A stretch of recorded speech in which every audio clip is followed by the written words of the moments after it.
This is a high C2 game here from Crypty. Today we're going to be focusing on our chow times and our spacing, awareness of spacing. Those are our biggest, focuses during this vid. See what happens here.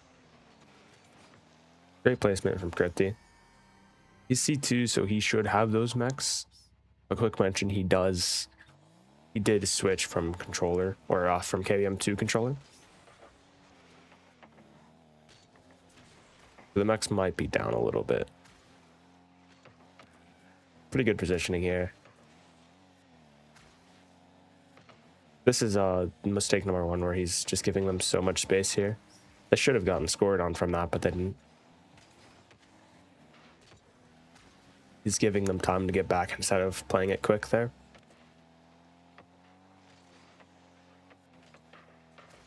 Great job from his teammate. Also good positioning from him here. Good cut. Not bad bang from our teammate. Okay, this is a okay jump if you score it.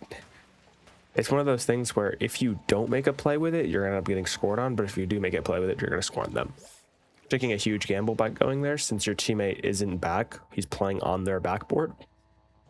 But you do have an opportunity there, so I see why you want to go. But if you're not confident enough in scoring it there, if you're not like 95% sure you score, don't go. You're pushing up a little bit too far past front post there.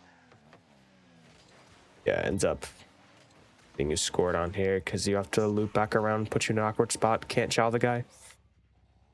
You need to be cutting the space there instead of playing back to where the position was. Since you played past front post, you should push up towards where the ball was and try to cut the play off earlier.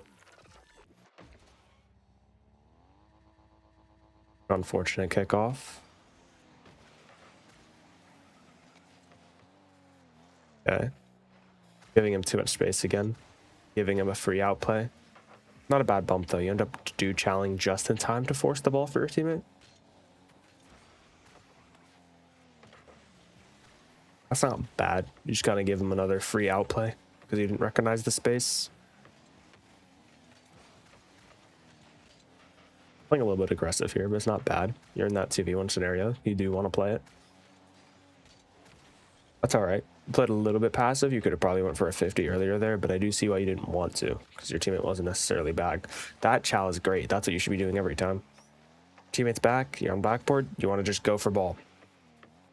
If he either tries to outplay you, then the ball goes around you, and then you hit him, like bump him off. Free force for your teammate. You just want to be chowing as quick as possible there, just in case you do get outplayed.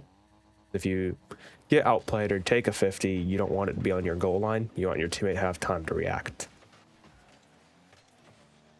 Not bad. Positioning a little bit too far up with the boost here, but that's fine. It's not the focus. Nice try on a shot. I will mention, your shots are definitely very good. Like a lot of the time there'd be moments where I think I'm like watching a GC gameplay here because how consistent your shooting is. Definitely your strong point. You're giving him time to take the ball off you here.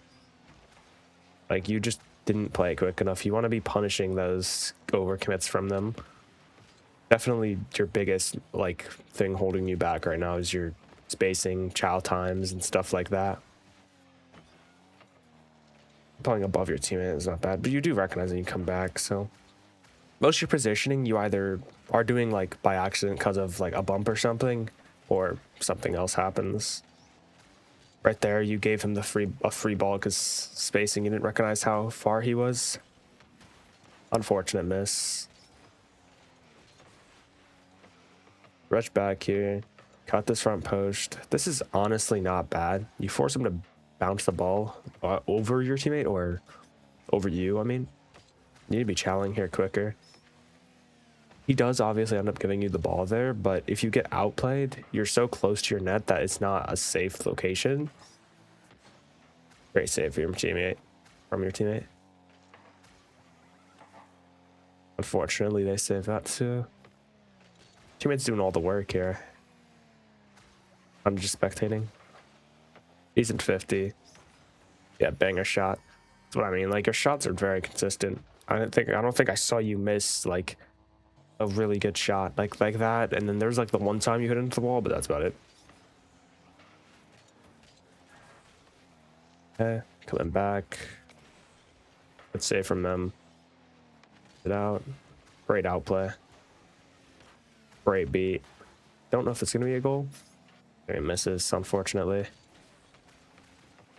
You do get back. Okay, I don't know about that, but it does end up working out because they didn't play that correctly at all. Great pass to your teammate here. End up playing up in front of him, but that's just because of the flick, and that's just a great shot from your teammate.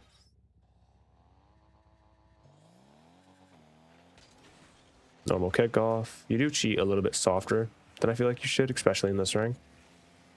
You can have some trust in your teammate to get a decent 50 most of the time.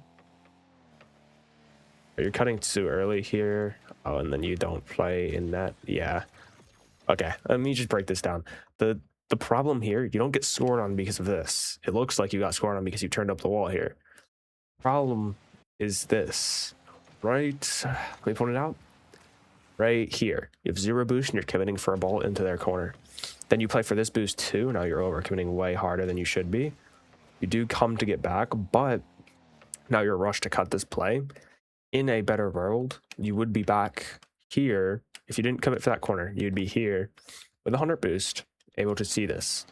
And you would be the one going up for this aerial and getting this 50. You want to come from here up instead of on this net trying to save it. You understand what I mean? So I'd say that you want to try not to commit for that boost. It's a lot of just like your spacing here as well is off. Like you could go for this backboard hypothetically, but you would have to rush a lot faster than you did. You just play it slow and then give him the space to shoot this.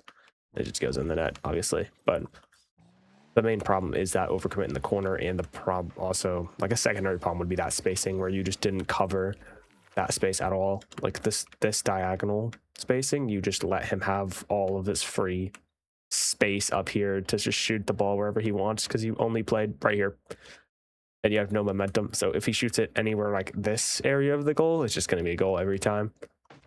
Unfortunately, it's going to be on you for overcommitting there. Not necessarily the focus of the vid, but definitely did cost you a goal there. Spacing is secondary to it though. Not great. Okay, yeah. This last goal here is I definitely did want to talk about. It's like the pinnacle of what I was talking about in this video. Grab this boost, you go backboard here. He hits it fast. You try to go for a 50. Now you look at how much space is between you and your net here. You have maybe 2 car lengths here. That is not enough time for 5 big booms to react to this. And it just goes in your net. It might look like you did a great job here. You gave him all of this space to work with. Just everything here. This point, all the way to where you are, that point. So you're giving him this entire area to work with to get this goal. You get a 50. But since you let him take all the space into your side, this is how much you're left with. If you think of it as in like almost a capture the flag scenario, or you want this is your flag, you don't want them to get to it, and you took a 50-50 fight right next to it. So if he wins even slightly, he just scores, and then that's GG's. You want to have that space where if you chowed him here and got that same 50, and your teammate was in the exact same spot, it actually might be a goal for you because you get that time to react and he gets a great shot or something on target. You want to be giving your teammate time to react, playing for assists and stuff like that. So overall, I would say your biggest mistake is your chow times, and then secondary to that would be your spacing. If you cut that space a little bit sooner and you chowed that ball a little bit sooner, it'd be a completely different game here. It will actually probably help you rank up, and it's not something that you need mechs for, even though your mechs aren't bad, especially for switching from KBM to controller.